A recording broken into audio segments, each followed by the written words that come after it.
Dia pingsan dan melemparkannya ke dalam hotel, bersiap untuk menjualnya kepada seorang pria tua. Namun, segera setelah mereka pergi, gadis itu beruntung pulih kesadarannya. Dia berjuang keras untuk melarikan diri dari hotel, namun malah bertemu dengan dua pemabuk yang tertarik pada penampilan polos dan cantik gadis itu, dan ingin menyentuhnya.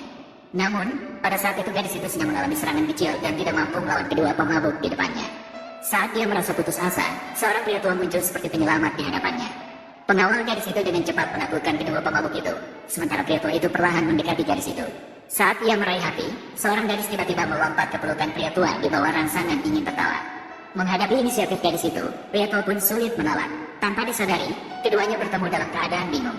Gadis itu tidak pernah menyangka bahwa pertemuan kebetulan itu membuatnya hamil. Ketika melihat hasil tes kehamilan, gadis itu panik karena tidak tahu apa-apa tentang pria tua itu malam itu. Namun dia tidak tega untuk mengabaikan anaknya. Setelah berjuang dalam hatinya, akhirnya gadis itu memutuskan untuk melahirkan dan merawat anaknya sendirian. Gadis itu mengira tidak akan bertemu lagi dengan pria tua itu. Namun saat seorang pelanggan membuat keributan, pria tua yang sedang lewat melihatnya. Dia berencana untuk memecat karyawan tersebut. Gadis tidak menyangka akan bertemu lagi dengan pria tua yang malam itu. Penampilan tampannya membuatnya teringat dengan jelas kejadian malam itu. Pria tua juga merasa bersalah atas kejadian tersebut. Dia mengeluarkan kartu bank untuk mengganti kerugian gadis. Gadis ini mengungkapkan kehamilannya kepada pria tua saat itu. Namun sebelum dia bicara, dia mendengar asisten memanggil pria tua sebagai direktur. Barulah gadis menyadari bahwa identitas pria tua tidak sederhana. Sementara dia hanyalah seorang gadis desa, merasa tidak pantas dengan posisi direktur. Gadis tidak ingin mengganggu kehidupan direktur. Dengan tergesa-gesa dia berpamitan dan ingin pergi. Saat tidak sengaja terjatuh, direktur pun teringat dengan gadis yang malam itu polos dan menggemaskan. Perasaan emosional pun muncul di dalam dirinya. Dia memberikan selembar kartu nama kepada gadis, memberitahunya bahwa kapanpun dia butuh bantuan, bisa mencarinya. Gadis segera berterima kasih dan pergi.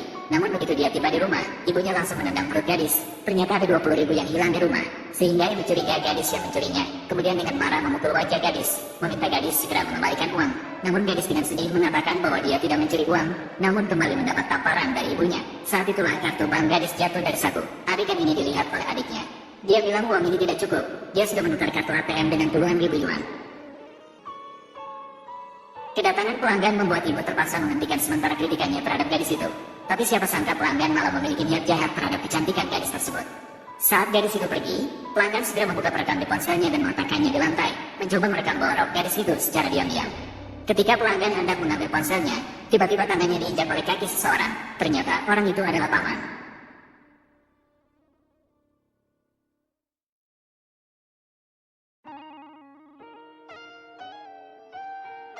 Kamu ini sedang apa sih? Katakan saja dengan baik-baik dan lepaskan dia segera. Dia baru saja merekammu. Jangan berbohong. Mengapa dia merekam? Aku sedang bermain di ponselku. Lalu bagaimana? Maaf. Kamu ini masalah kecil saja. Lepaskan dia segera. Aku tidak ingin melibatkan polisi.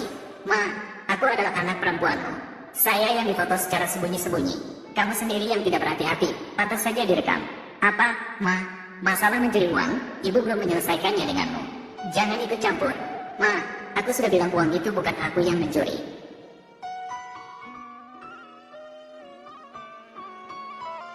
Aku melihat kartu admu. Kamu masih mencarinya, Ma. Kalian berdua terlalu emosional.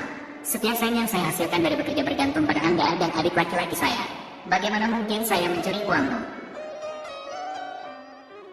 Paman pasti mengira saya gadis nakal.